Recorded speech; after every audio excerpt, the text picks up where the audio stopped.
Começamos na semana passada uma série intitulada Consciência Crística. O objetivo é tratar acerca da mente de Cristo, demonstrar como que o Cristo de Deus encarnado, feito homem, ele desenvolveu na humanidade uma consciência, um modo de pensar, de ler, de interpretar o mundo e, sobretudo, um modo de se pôr no mundo, de viver no mundo, em relação aos homens, em relação a Deus.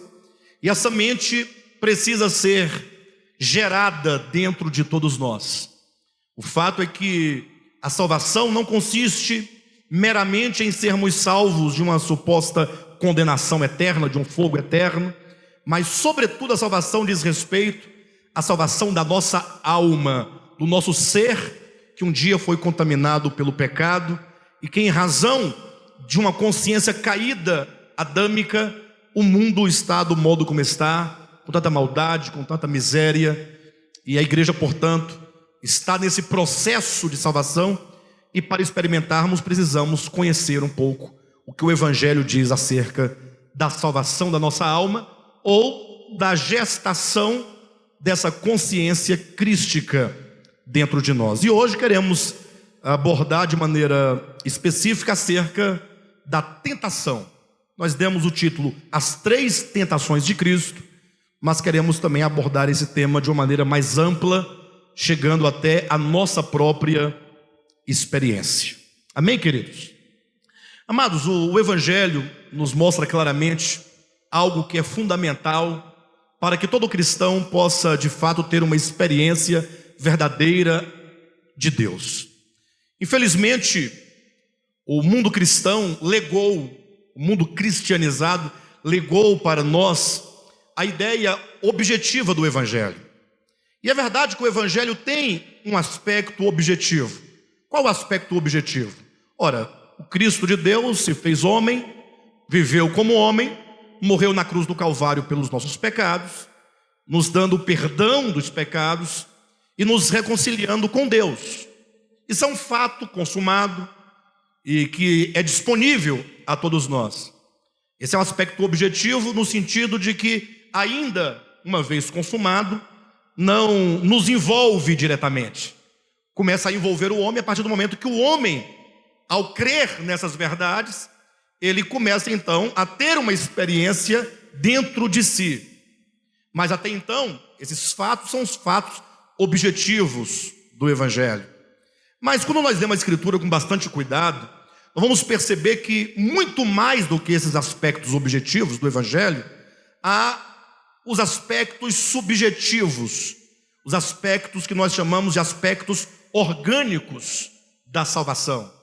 Para você entender o que eu quero dizer por orgânico, basta você pensar num outro termo, né? Que vai complicar mais ainda. É o sentido ontológico. Não falei nada, né? Orgânico para ontológico.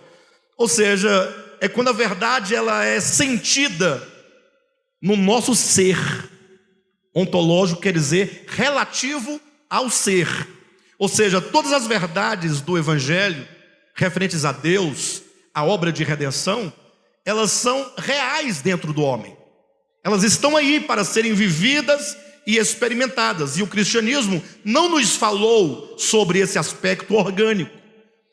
Tão somente nos anunciou uma boa nova de uma possibilidade de salvação, mas nos privou, mediante as suas ministrações, de uma experiência orgânica do ser que te afeta diariamente, em todo momento, todos os dias da sua vida, tanto no sentido negativo quanto positivo. Negativo, eu quero dizer, o pecado, por exemplo, não é uma doutrina, ainda que existe uma doutrinação acerca do problema do pecado, o pecado é orgânico, ele está aí, ele pulsa, ele é vivo dentro do homem, no sentido que o homem está corrompido por todos os enganos e mentiras do maligno. Aí eu pergunto, ora, se a queda do homem e o pecado é tão vivo e tão real, e ninguém pode negar essa realidade, porque embora muitos não creiam nas verdades no sentido do pecado, da queda e outras coisas, não confessam essa situação, mas nenhuma pessoa pode negar o fato de que a maldade, ela faz parte da consciência e do coração humano. E essa maldade é que a Bíblia chama de pecado. Esse egoísmo que não pode ser negado. Nenhuma ciência pode negar o fato de que a maldade está instaurada no homem. Então, se o pecado, se essa maldade, essa perversidade é tão verdadeira, por que a salvação ficaria apenas no plano das ideias? Não segundo Platão, mas apenas no plano dos conceitos, apenas nos livros. Seria um grande equívoco, não é? Então o fato é que nós precisamos entender esse princípio do Evangelho, o princípio da identificação. Ou seja, não existe experiência do Evangelho, e tampouco existe o verdadeiro Evangelho sem o princípio que nós vamos chamar de princípio da identificação. Eu pergunto, pastor, o que é o princípio da identificação? Imagine você que Deus, se propondo a salvar o homem, Ele não fez de outro modo, senão que em João capítulo 1, versículo 1 diz que o verbo que é Deus, versículo 14, se fez carne. Então a primeira coisa para que a salvação começasse a se operar efetivamente, é que o próprio Deus se identifica com o homem, Ele se faz carne, Ele se faz homem, Ele se faz humanidade. Existe coisa mais orgânica do que isso? Veja que não é apenas uma ideia ou um conceito. O próprio Deus, Ele se veste de humanidade. Ele entra no ventre de uma virgem e ali então um corpo lhe é gerado. Veja aqui no livro de Hebreus, no capítulo 2, pegue sua Bíblia. Vou precisar que vocês me acompanhem, que vocês compreendam claramente esse princípio, porque esse princípio é fundamental para tudo que iremos dizer mais adiante. Capítulo 2 de Hebreus, versículo 14. Olha o princípio da identificação.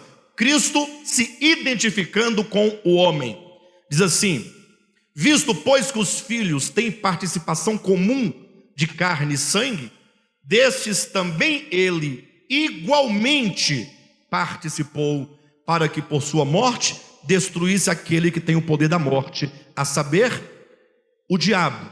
Então veja que esse princípio é fundamental. O Evangelho começa com a identificação de Deus com a humanidade. Então a obra da encarnação do Verbo é um princípio do Evangelho, mas que não é um princípio apenas para que você acredite na encarnação do Filho. Durante muitos anos, anos a fio, a igreja, ela lutou para que se preservasse a verdade da encarnação do Verbo, no sentido de pregar e assegurar e garantir que os crentes crescem que o Verbo se fez carne. Isso é uma coisa boa, mas sobretudo precisamos entender o porquê dessa encarnação. Ou seja, por que o Verbo tem que se fazer homem, tem que se fazer carne. Aqui é o princípio da identificação. Ele se identificou conosco, homem, para que nós, ao crermos nele, pudéssemos nos identificar com ele. É isso que está na Bíblia. Leia comigo em Romanos capítulo 6, versículo 5. Preciso fazer essas verificações para fundamentar o pensamento. Romanos capítulo 6, versículo 5. Podemos ler aqui a partir do versículo 3, né? 3 a 6, 3 a 5, de Romanos, que diz assim: ou porventura ignorais que todos nós que fomos batizados em Cristo Jesus, fomos batizados na sua morte? Fomos, pois, sepultados com ele. Olha a identificação nossa com ele. Fomos, pois, sepultados com ele na morte pelo batismo, para que, como Cristo foi ressuscitado dentre os mortos pela glória do Pai, assim também andemos nós em novidade de vida. Porque se fomos unidos com ele na semelhança de sua morte, certamente o seremos também na semelhança da sua ressurreição. Então veja que a identificação primeira é do Verbo com o homem. Ele se identifica no sentido de que ele se faz homem, ele se veste do próprio homem, e agora todos os que creem nele são chamados a se identificarem com ele na sua morte e na sua ressurreição. Por isso que quando Cristo disse, depois da sua ressurreição, ele disse, ordenando aos seus discípulos para pregarem o evangelho a toda criatura, ele diz, batizando-os não é? O batismo, ele segue a fé. Ele diz que todo aquele que crer e for batizado.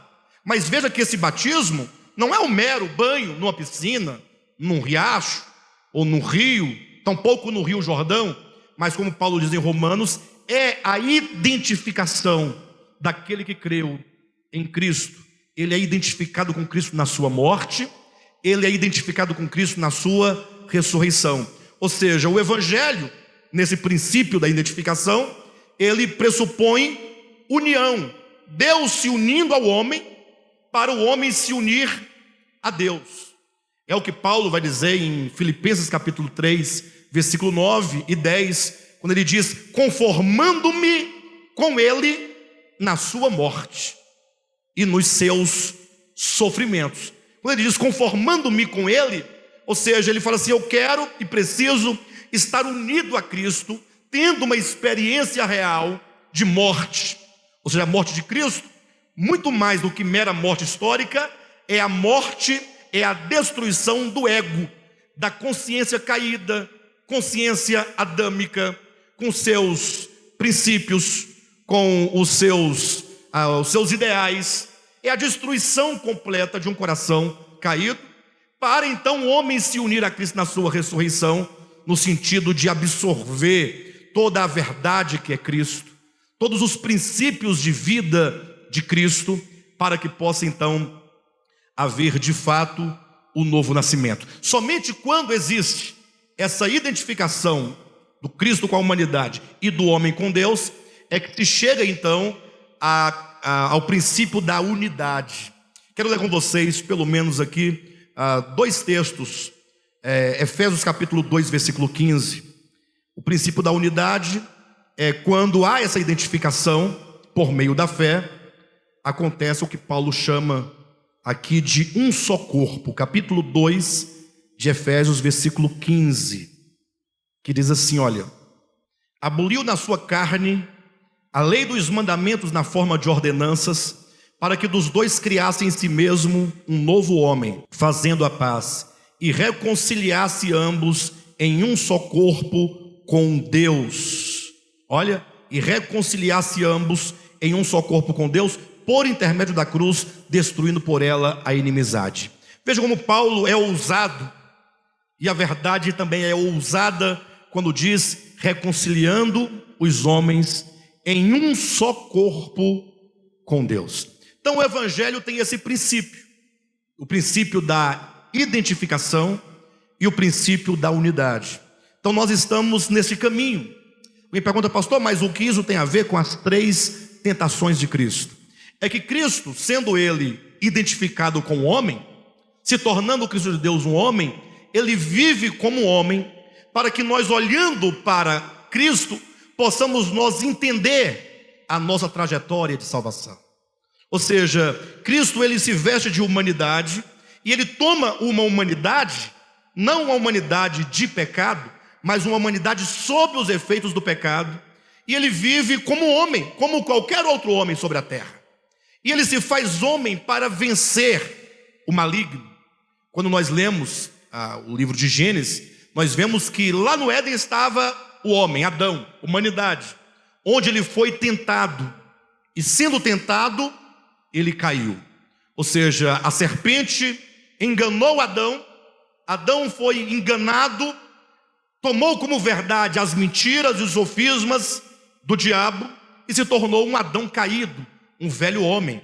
Ou seja, sendo tentado, ele perdeu, ele foi vencido, ele foi derrotado. Então Cristo, para salvar o homem, não dá apenas uma ordem ou um perdão, mas ele fala: não, vou me fazer homem como Adão, homem como todos os homens, e como homem eu também serei tentado, e sendo tentado eu vou vencer o problema do pecado, e vencendo o pecado eu vou instaurar na criação, na humanidade, uma nova consciência. Então nós, olhando para Cristo como homem, nós vamos entender um pouco acerca de nós mesmos.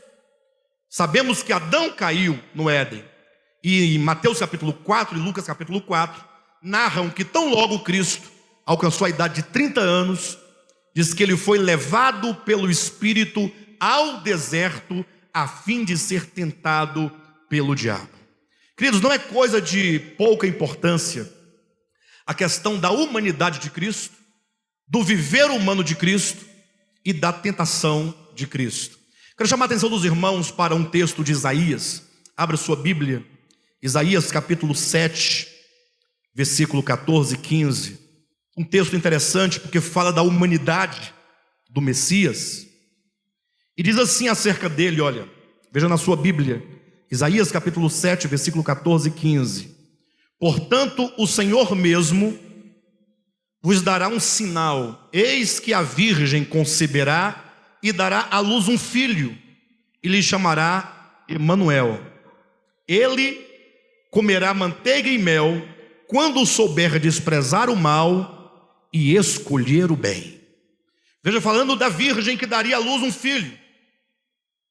E esse filho, homem, nascido de mulher, participante, como diz Hebreus, de carne e sangue, a nossa semelhança.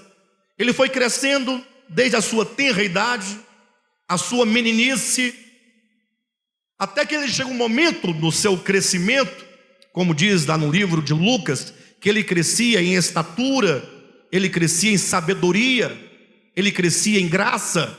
Então ele era uma criança que se desenvolvia como todas as outras, passando todas as etapas da vida humana, todas as fases da vida humana, até o ponto, como diz Isaías, em que ele se desperta na sua consciência humana para o bem e para o mal.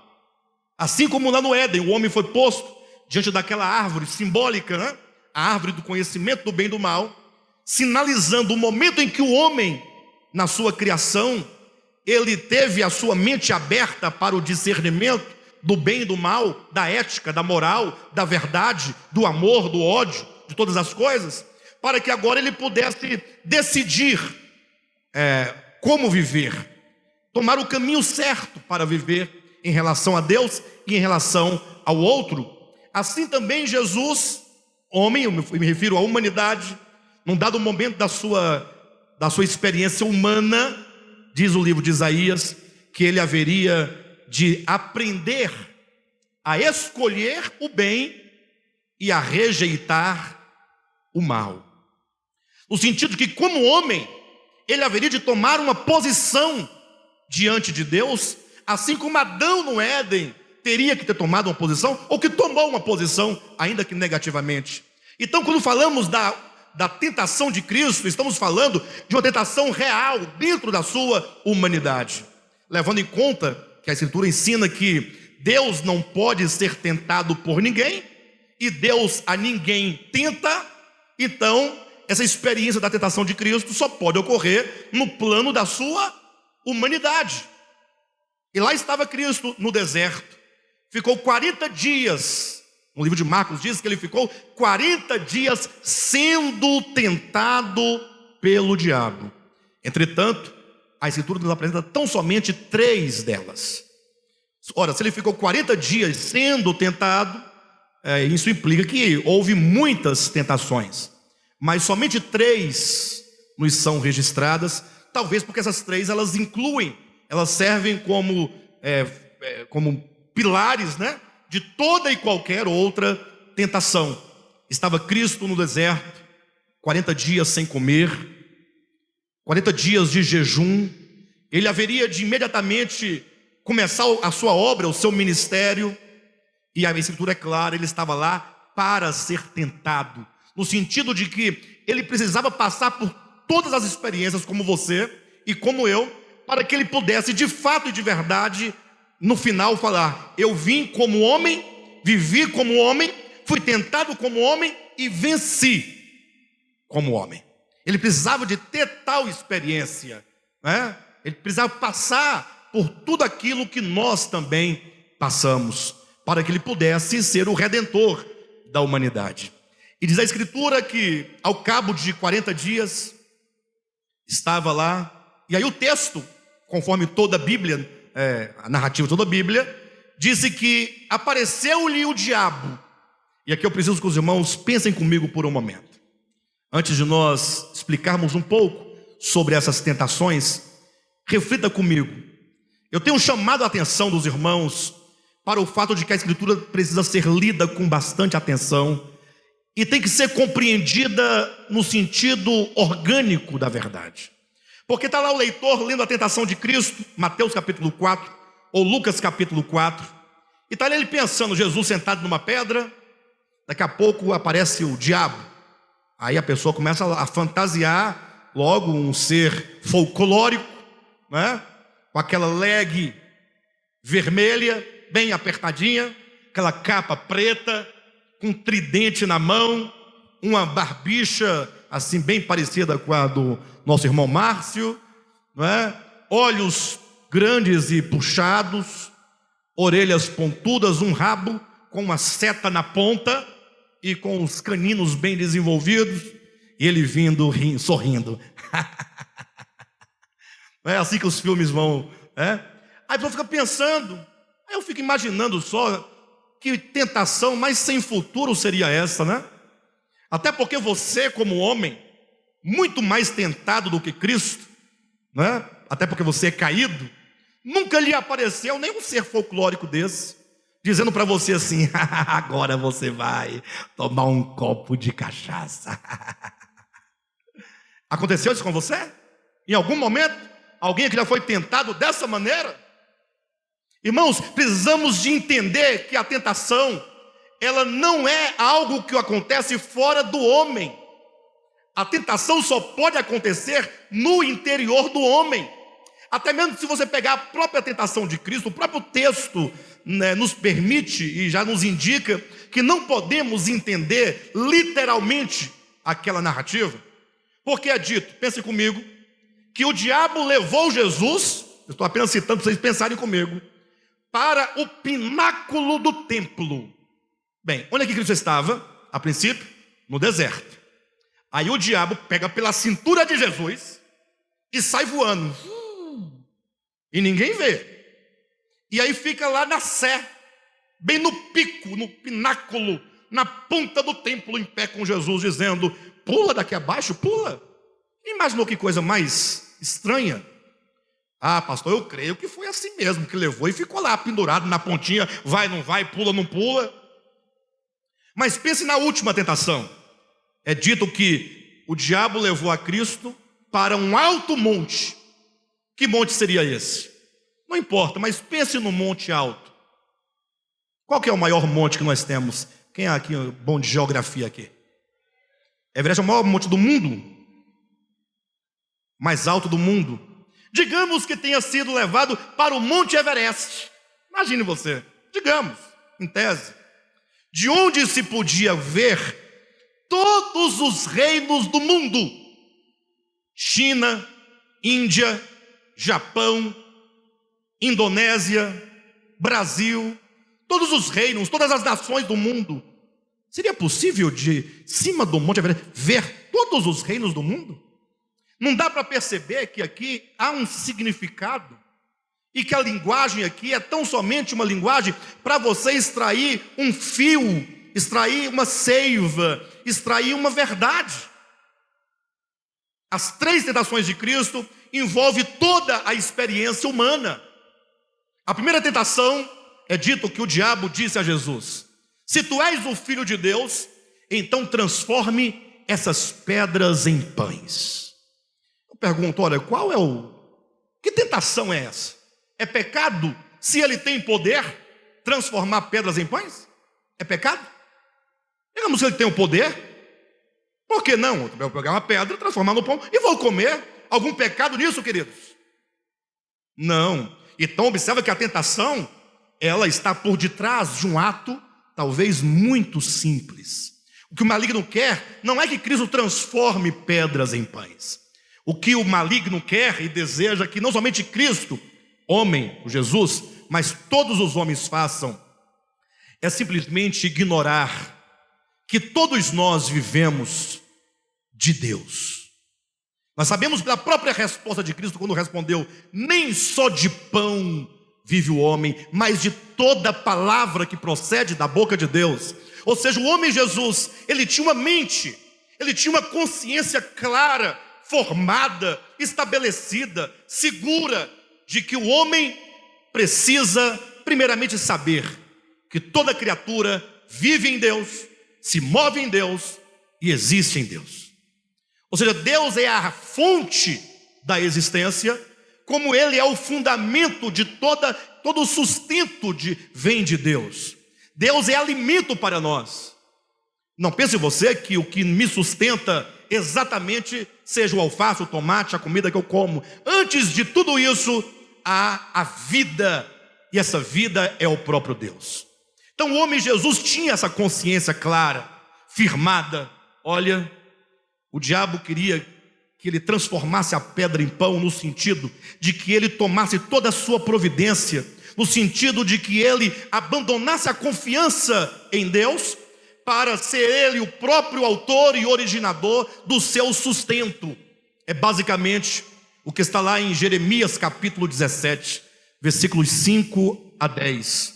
Jeremias vai colocando em dois planos, dois tipos de ação ou de atitudes humanas. Ele diz, olha, preste atenção, maldito é o homem que confia no homem e que faz do seu braço a sua carne mortal, ou que faz da sua carne mortal o seu braço, e que afasta o seu coração do Senhor. O homem que coloca confiança em si mesmo, o homem que considera que ele é capaz de si mesmo, o homem que pensa que não precisa de Deus, ou mesmo até nos dias de hoje, com esse ateísmo não filosófico, mas ateísmo prático, em que se diz com a boca que se crer em Deus e de que Deus é tudo, mas na verdade Deus não faz parte da vida das pessoas. Não basta dizer eu confio, a questão é como o meu coração se coloca diante da suprema verdade de que Deus é a fonte, é a origem e o fundamento de existência de todos os homens. Para ilustrar essa total dependência do homem de Deus, foi que Jesus falou aquela parábola, eu sou a videira.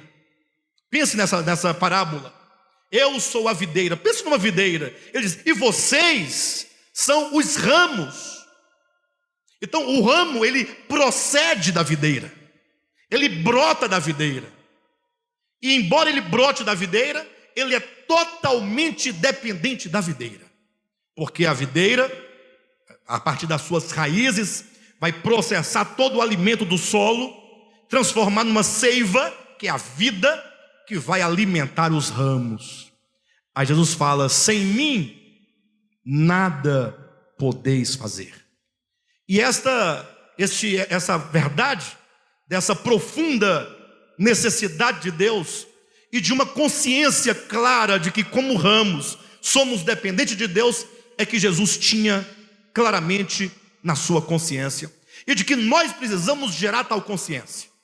Já imaginou no dia que eu e você, sem titubear, sem pestanejar, sem vacilar, todos os dias, em todos os momentos, em todos os segundos, tivermos caminhando, ou seja, trabalhando, ou seja, nos alimentando, ou mesmo dormindo, ou acordando, ou o que quer que seja, formos totalmente conduzidos pela suprema verdade. Sem Cristo, eu nada posso fazer. Já imaginaram? O nosso viver totalmente nessa base, constantemente. Cristo foi tentado naquela primeira tentação a não confiar no Pai e a buscar imprimir um viver à parte de Deus, usando do seu próprio poder em benefício próprio para si mesmo, deixando de estar totalmente ligado e conectado no Pai. Por isso que ele disse, nem só de pão vive o homem, mas o homem vive de toda a palavra que procede da boca de Deus. Por isso que Jeremias disse, voltando ao texto, que o homem que confia em si mesmo, que aparta o seu coração do Senhor, que faz da sua carne mortal o seu braço, ele é maldito. Não que Deus esteja amaldiçoando, não. É o homem que se afasta dessa fonte de todas as bênçãos. E é dito, ele é como um arbusto seco no deserto, que habita em lugar inóspito, numa terra inóspita, numa terra salgada, e não vê quando lhe vem o bem. Mas o oposto disso, diz Jeremias, capítulo 17, versículo 9: bem-aventurado é o homem que confia no Senhor. Esse homem que confia no Senhor, esse homem que sabe que sem Deus nada se pode fazer, esse homem que sabe que para produzir fruto precisa estar ligado à videira, e esse fruto são todas as coisas. No texto de João 15 fala do amor, mas no sentido de que o ramo só pode produzir alguma coisa se estiver ligado à videira. Isso implica que tudo quanto fazemos, mesmo você piscar os seus olhos, seu coração que pulsa, o sangue que corre nas suas veias, todo o seu organismo que está funcionando, tudo isso é em razão dele. Por isso o homem que confia no Senhor é bem-aventurado, como uma árvore plantada junto ao ribeiro, que estende as suas raízes para os lugares mais profundos, e é dito, e que não receia quando vem o calor, e mesmo no ano de sequidão não deixa de dar frutos. Então, Jesus, ele tinha essa consciência. Ele só vence a tentação, a primeira, porque ele tinha claro, formado, gerado na mente, no coração, esta verdade: eu sou dependente do Pai. Alguém poderia começar a querer questionar teologicamente, não vai por aí. Ah, pastor, mas como é que pode? Ele é Deus, e aí? Aqui nós estamos dando ênfase à humanidade, é como homem que ele vive. Em João 6,57, ele diz: assim como o Pai vive, e eu igualmente vivo por meio do Pai. Diariamente nós estamos sendo tentados com essa mesma tentação de Cristo. Se tu és criado à imagem e semelhança de Deus, por que você precisa ficar vivendo na dependência dele? Basta que você produza o seu próprio alimento, que você se conscientize que você é capaz, que você pode, que você é. Inclusive, não poucas mensagens ensinadas e pregadas em púlpitos de igrejas evangélicas levam o homem para esse antropocentrismo, dizendo: você pode, você é bom, você é suficiente, você não pode aceitar, você tem que determinar, você tem que fazer e acontecer. Diga não, diga: eu sou dependente do Pai, eu vivo por intermédio do Pai. E como ramo ligado à videira, eu quero dizer todos os dias: nem só de pão vive o homem, mas de toda palavra que procede da boca de Deus. O diabo, no texto, no relato, leva Jesus para o alto do templo, pináculo do templo, para a Sé, de onde ele pode olhar lá embaixo. Interessante que o templo lembra fé, lembra religião. Está nesse âmbito, da fé e da religião. E agora o diabo simplesmente diz assim: olha, se tu és o Filho de Deus, então pula daqui abaixo, pode pular, porque está escrito: aos teus anjos dará ordem a teu respeito, para que tu não tropeces em nenhuma pedra. Agora imagine só, que tentação é essa? Pula daqui abaixo. Ah, mas se eu pular eu vou me machucar. Não, mas o teu pai não disse que ele iria enviar anjos para te guardar? Ele falou, está lá no Salmo, Salmo de Davi, Salmo 91, está escrito que ele enviaria anjos para te proteger, para te segurar, para que tu não tropece em nenhuma pedra. Eu pergunto, será que a intenção do maligno é simplesmente provar que Deus de fato iria guardar o seu filho? Ou não queria o maligno incutir na mente de Jesus e no coração de Jesus a dúvida: você acredita mesmo que ele vai enviar os seus anjos? Será mesmo que o seu pai não te enviou para uma missão, e estando você aqui ele não te abandonou?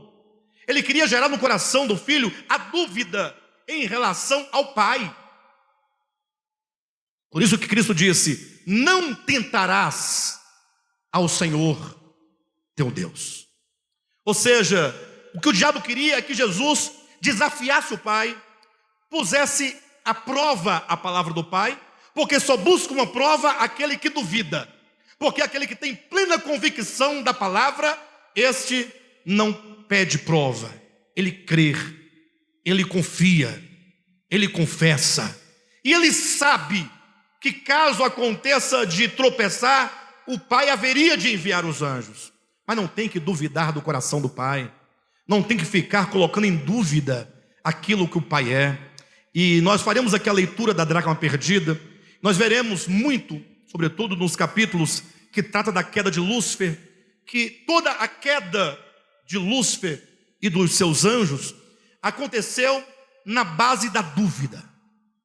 Quando alguém primeiramente começa a duvidar de Deus, duvidar dos planos, duvidar da obra, duvidar do que Ele realiza, quando a dúvida começa a entrar no seu coração, você está sendo tentado, não a dúvida a meu respeito ou de outra pessoa, mas a dúvida em relação ao caráter e à natureza do Pai.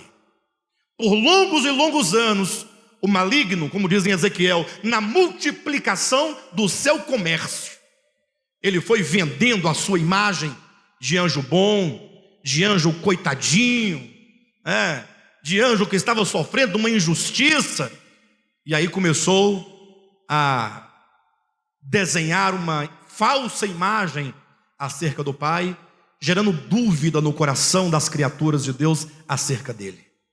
Foi colocando dúvida: Deus, ele é mesmo bom? É mesmo bom? Hoje em dia, alguém diz assim: Deus é mesmo bom? Ora, se ele fosse bom, por que o homem sofre tanto? Isso é mesmo, né? Deus não deve ser tão bom assim. Outros pensam: não, Deus então não deve nem existir. A dúvida vai sendo gerada no coração. Observe que o maligno, como diz em João capítulo 8, é o pai da mentira. Pensem comigo, toda tentação, toda e qualquer tentação, ela vem escondida num sofisma, num engano, numa ilusão. Nunca pense você que você será tentado com a verdade. A verdade vai dizer: ó, é assim, assim, se você fizer desse jeito vai acontecer isso, agora você decide. Isso não é tentação, isso é reflexão. A tentação é quando vem uma voz interior, aquela serpente que estava no Éden, que continua dentro de todos os homens, não é uma mera cobra, nem um mero demônio com um garfo na mão, mas é uma voz dentro do homem que começa a te levar a duvidar do caráter de Deus. Irmãos, Deus é bom. Paulo diz que os atributos de Deus são manifestados por meio de todas as coisas que foram criadas. Olha para a criação, tudo na criação é bom, Deus fez para um bem. Você pode observar e sentir, perceber o amor de Deus em tudo que Ele fez, tudo para nos fazer bem. Deus criou toda sorte de árvores frutíferas, boas para alimentos e agradável à vista. Você olha para os alimentos, que maravilha, tudo revelando a bondade de Deus, o coração de Deus. Ah, pastor, mas tem muita gente passando fome. Mas não é Deus o autor da fome. O problema da fome é um problema social, um problema político, sobretudo um problema espiritual, do homem que se afastou de Deus, se tornou egoísta, avaro, e agora, para ter o domínio e o poder sobre outros homens, eles manipulam. Mas há alimento que Deus dá para todos os homens, 7 bilhões de habitantes sobre a terra. Todos podem comer e tem alimento suficiente e o bastante para todos. Mas os homens são maus. As doenças não é causa ou culpa ou não tem origem em Deus. De Deus não procede nenhuma enfermidade. A enfermidade, ela está no meio de 2 pontos. Por um só homem entrou o pecado no mundo. Pecado é o começo, é o afastamento do homem de Deus. E a partir de então, é dito que pelo pecado entrou a morte. Por um homem entrou o pecado no mundo e pelo pecado entrou a morte. Entre o pecado e a morte existem toda sorte de mazelas, toda sorte de misérias. As misérias são o resultado do afastamento do homem de Deus, como eu citei o caso de Jeremias capítulo 17, que maldito é o homem que afasta o seu coração do Senhor, será como um arbusto seco no deserto. Essa é a condição. E Deus, em toda a história humana, chamando o homem para si, trazendo o homem para perto de si. Cristo disse para Satanás: não tentarás o Senhor teu Deus. Em outras palavras, Jesus tinha uma mente que confiava absolutamente na palavra do Pai. Não havia brecha para dúvida, porque ele conhece o Pai, ele sabe o que é o coração do Pai. Jesus sabe que o Pai é bom, é amor, é graça, é misericórdia. Ele sabe de tudo isso. Deus sabe que o Pai não é infiel, pelo contrário, fiel é Deus. Ele sabe que o Pai, mesmo quando as suas criaturas se tornam infiéis, ele continua fiel, porque não pode negar a si mesmo. Então, quanto que nós precisamos, como diz aos Hebreus capítulo 2, nos apegar com mais firmeza à palavra de Deus. Você pode duvidar do que você quiser, quanto à palavra de Deus, tome-a absolutamente e coloque no seu coração. Vença. Não comece a querer desafiar a Deus, colocar Deus à prova. Quantidade de pessoas que hoje em dia estão caídas, estão prostradas, estão mortas espiritualmente, porque caíram no erro de tentarem a Deus. Deixa eu ver se Deus é bom mesmo, deixa eu ver se Ele faz mesmo. Como a irmã Andréia cantou agora há pouco, uma canção maravilhosa, que diz que nós adoramos a Deus não somente por aquilo que Ele faz. Lógico, nós adoramos a Deus pelo que Ele faz, mas sobretudo adoramos a Deus pelo que Ele é. Então, Deus é Deus. Se a porta está aberta, está fechada, se você tem saúde ou está enfermo, não importa, haja o que houver, Deus sempre será Deus. Deus é bom. O maligno não satisfeito mostrou todos os reinos do mundo para Jesus e disse: olha, todos esses reinos eu te dou, eu te darei, se tão somente tu prostrado me adorares. Fico imaginando, né? Cristo passou por tal tentação, passaríamos nós também por tentação semelhante? Nunca me apareceu um capeta dizendo: prostre-se diante de mim. Nunca vi alguém se curvando diante do capeta, do demônio, do folclore ou de alguma coisa semelhante.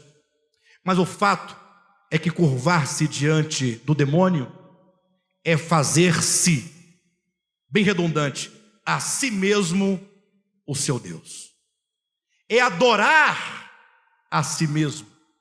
Paulo vai dizer que os homens que caíram, Romanos capítulo 1, tornaram-se loucos. Quando é que você se faz a si mesmo Deus? Quando você se coloca como sendo o alvo de todas as coisas. Quando você ignora que o Criador é o seu tudo.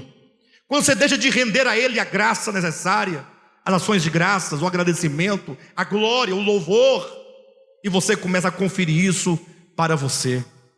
O fato é que o maligno queria que Cristo voltasse as costas para o Pai e fizesse a si mesmo o seu próprio Deus. Jesus disse: não, somente ao Senhor teu Deus adorarás e somente a Ele darás culto. Ou seja, ele falou assim: olha, por que você vai tomar o caminho da cruz, do Calvário? Por que você terá que ser crucificado?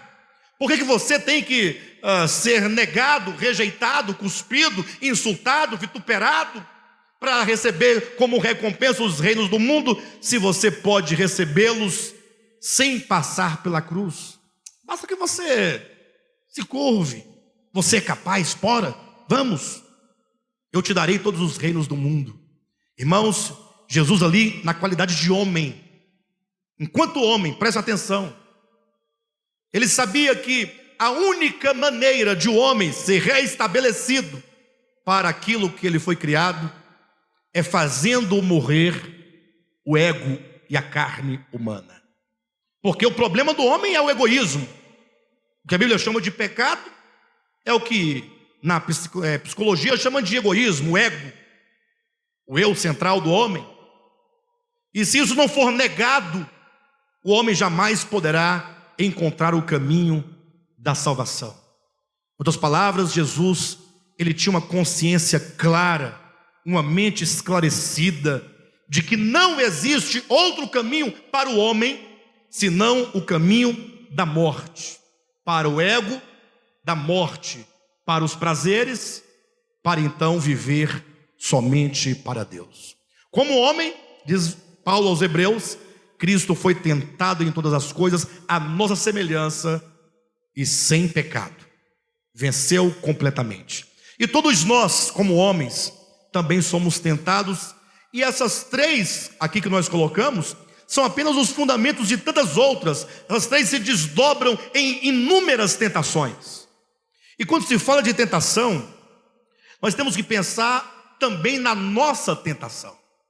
Não adianta você entender tudo sobre a tentação de Cristo e não compreender como que acontece a sua tentação.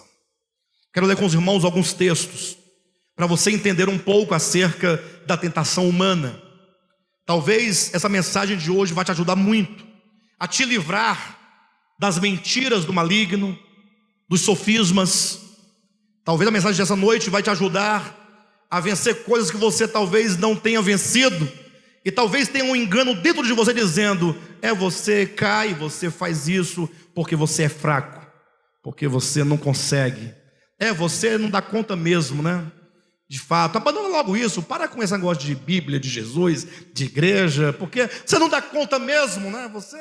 Você é um fraco mesmo, né? Então, talvez haja muita mentira aí dentro do seu coração. Ou talvez você esteja fazendo algo, caindo naquela tentação continuamente e justificando os seus erros, porque você quer culpar o outro também. Não, a culpa disso aqui é o outro, não sou eu. Eu estou aqui tranquilamente na minha fé, mas de repente vem lá um capeta. Eu costumo dizer que depois que inventaram o diabo, ninguém mais é responsável por nada. Entenda que eu estou dizendo essa fantasia que se cria em torno de algo. Tudo é culpa do diabo. Está lá o indivíduo, vai se casar, arrumou uma noiva bonita, coisa mais linda, estão se amando. Essa aqui é a noiva que Jesus me deu. Foi Jesus que deu. Lá na frente vem o divórcio. Foi o diabo que entrou na minha casa e destruiu tudo. Aí é Deus que dá a noiva, é o diabo que tira, e ele não fez nada. Vamos pensar um pouco sobre isso. Vamos ler o primeiro texto, Tiago capítulo 1. Vamos entender como as coisas acontecem dentro de nós. Tiago capítulo 1, epístola de Tiago. Veja o versículo 13 em diante. Ninguém ao ser tentado diga: sou tentado por Deus. Porque Deus não pode ser tentado pelo mal, e Ele mesmo a ninguém tenta. Então tira Deus dos seus problemas, nesse sentido. Não queira culpar a Deus, não, isso aqui é Deus. Não, eu estou nessa situação porque Deus me colocou aqui. Cuidado, Deus a ninguém tenta. Não queira responsabilizar a Deus pela tentação na qual você caiu. Versículo 14. Ao contrário, se não é Deus, então só pode ser quem? O diabo, o bicho ruim, o bicho da capa preta e da leg vermelha. Está aqui, versículo 13. Deus a ninguém tenta. Versículo 14. Ao contrário, cada um é tentado quando o diabo lhe aparece de rabo e chifre. Não? Então como é que é, irmãos? Não é Deus, e não vem o diabo com esse garfo me tentar. Como é que funciona essas coisas? Ao contrário, cada um. Então não olhe para o outro, é cada um. Eu. Não olha para mim não, olha para você. Eu, Alexandre, você, Vera, você, Jailson, você, Márcio, e assim cada um de nós. Cada um é tentado pela sua própria, não poderia falar pela sua cobiça? Não basta, se é sua, é minha. Pela sua, é sua, Jailson. Mas pela sua própria cobiça. É algo que está aí dentro de você. A tentação, ela parte de algo que você pensa, que você deseja, que você sonha, que você cultiva. Cuidado com os seus pensamentos. Tudo vai acontecer aqui dentro, meus irmãos. Em nome de Jesus. Cuidado quando você deseja por algo e aquele algo que você deseja não é lícito. Porque você começará a cultivar, a pensar, e aquilo vai criando raízes dentro do seu coração, até você se encontrar totalmente enredado, totalmente preso. Cada um é tentado pela sua própria cobiça, quando esta o atrai. Então, a cobiça está instaurada. Eu tenho muitas cobiças. Vocês têm muitas cobiças? Quem aqui tem bem pouquinha cobiça?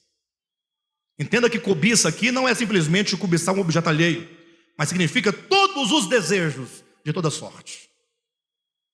Cada um é tentado pela sua própria cobiça quando esta o atrai. Então ela está aí, em estado de latência, está latente.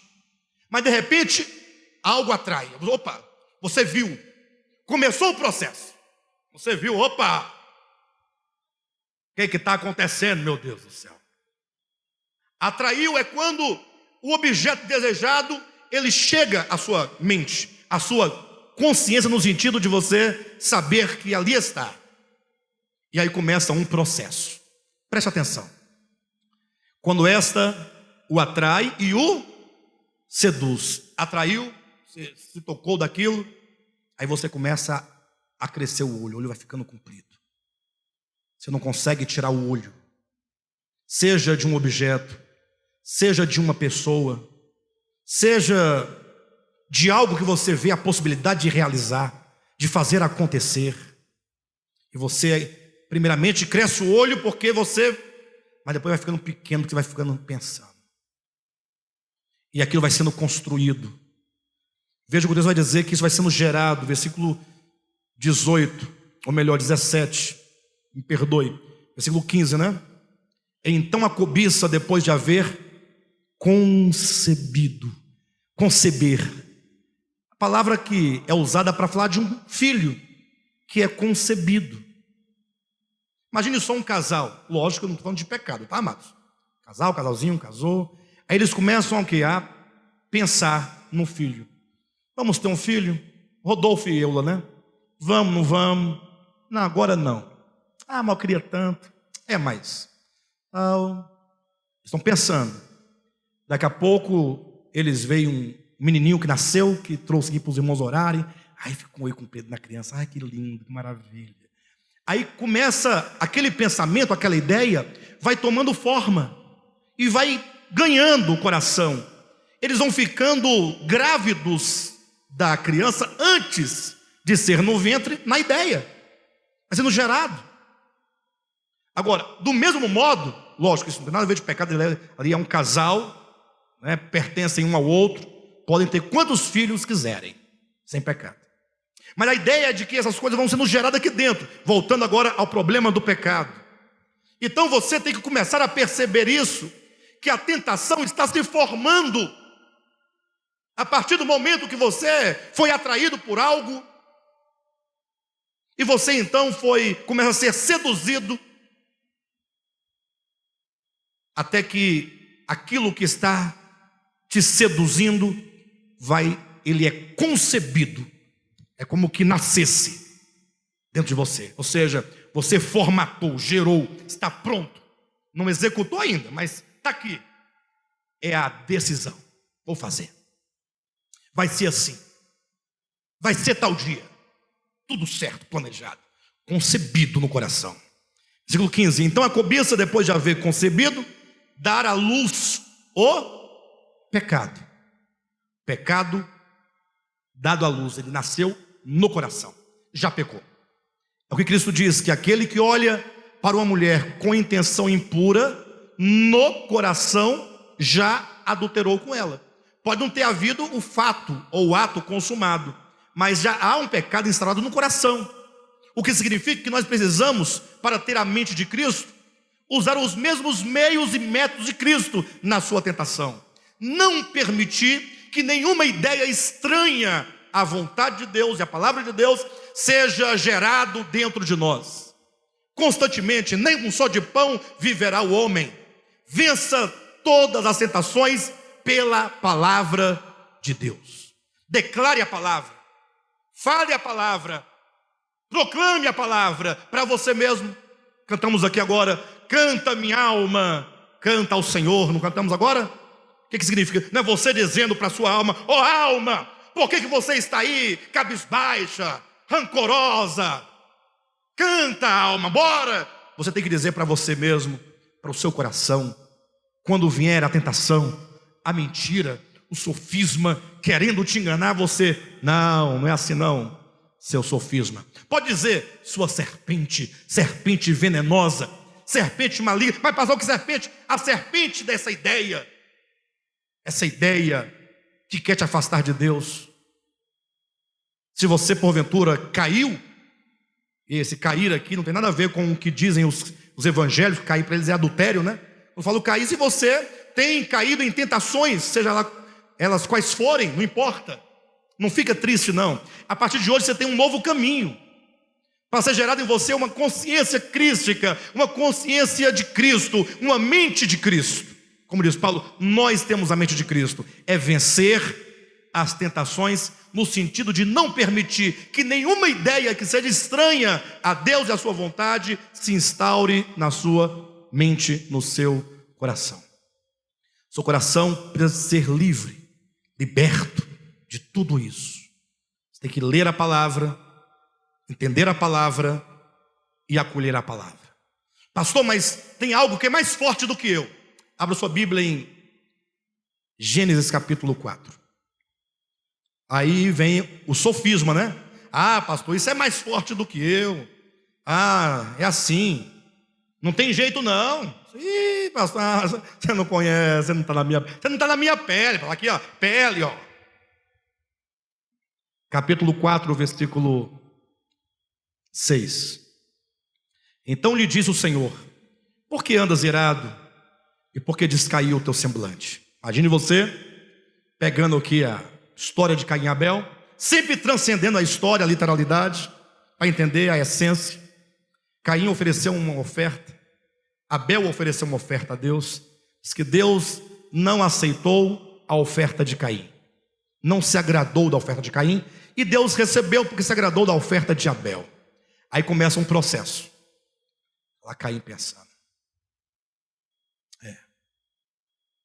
o que tinha minha oferta? O que tinha a oferta de Abel? Começou aí, ó. Tudo agora começa, é uma ideia que vai entrando.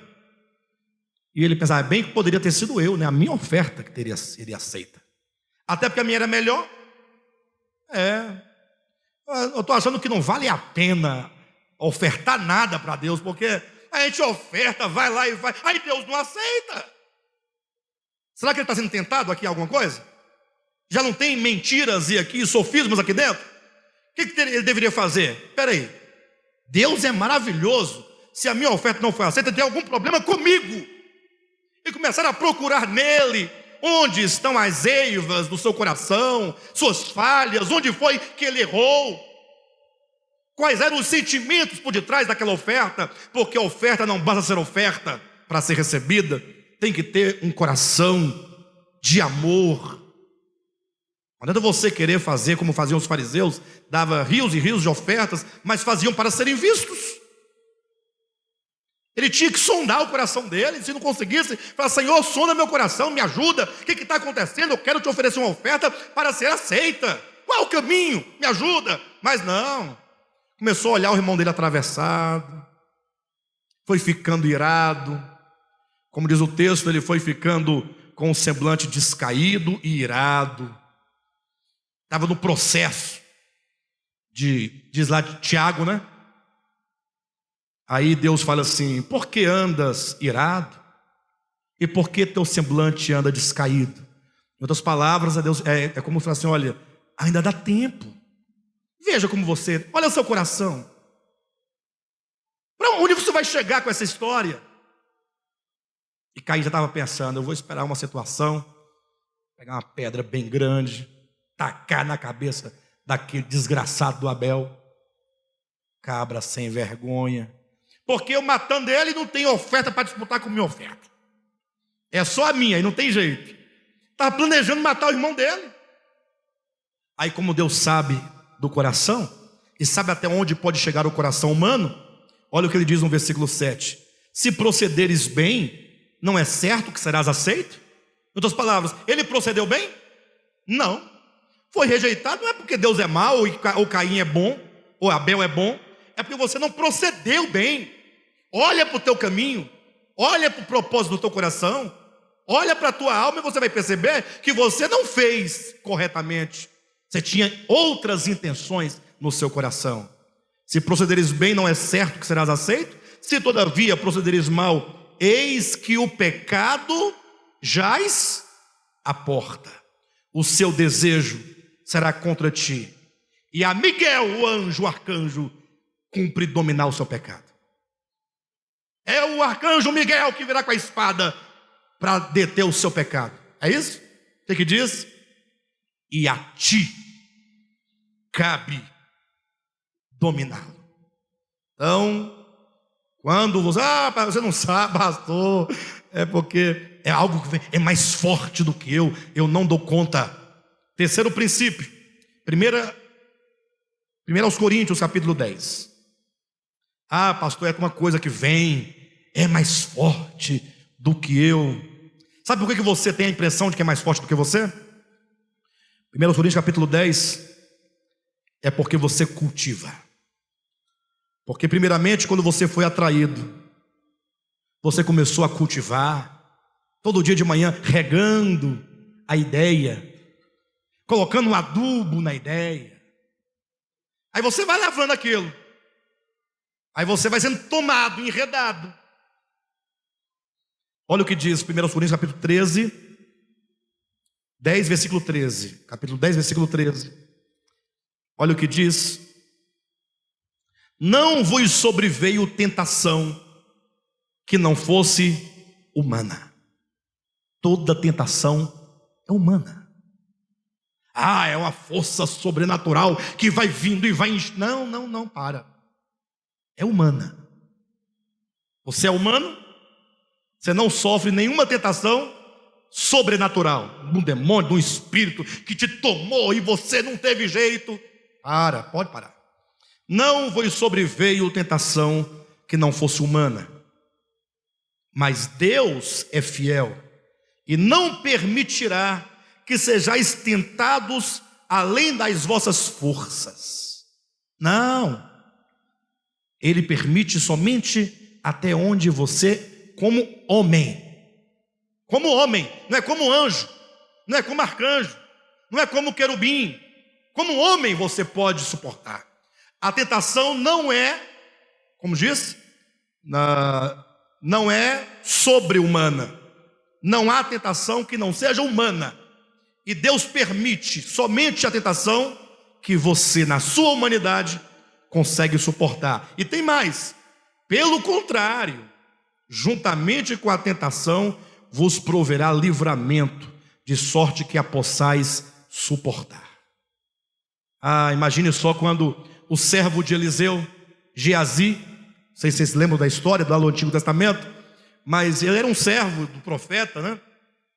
E aí ele, uma vez que o profeta curou lá o Naamã, então, quando Naamã ficou curado, ele chamou o servo de Eliseu, e falou assim: olha, eu ofereci lá para o profeta lá, ouro, uma capa, umas coisas aqui. Ele não quis aceitar, porque diz que recebeu de graça, dado de graça, é assim. Mas aí, de repente, aí que Geazi falou? olhou para cá, para o ouro, o profeta não estava mais perto, aí a cobiça já atinou nele. Rapaz, vai que eu... Não, ele não quer, pode ir. Aí foi embora. Daqui a pouco lá está Geazi correndo atrás dele. Vem cá, pai. Aí o profeta falou assim que vai ser muito útil na casa de Deus, a capa, o ouro, as coisas, pode me trazer aqui. Aí ele pegou e escondeu. O profeta, quando viu, não viu a cena, mas ele vinha chegando de longe, já tinha escondido as coisas. Aí o profeta faz uma pergunta: de onde vens, Geazi? Olha o escape aí, olha a oportunidade de ele cair para o céu. Misericórdia, eu cometi um erro tremendo. Não era hora de ele falar assim: eu cometi um erro tremendo, eu quero pedir o perdão de Deus, eu peguei a capa, vou devolver a capa agora, vou levar de volta. Mas não, o homem fica dando desculpas. Quando Deus entra no jardim, na linguagem de Moisés: Adão, onde estás? Será que Deus não sabia? Adão pode se esconder de Deus atrás de uma árvore? Parece meninos se escondendo dentro de casa dos pais, esconde atrás da cortina e deixa os pés lá de fora. Não adianta.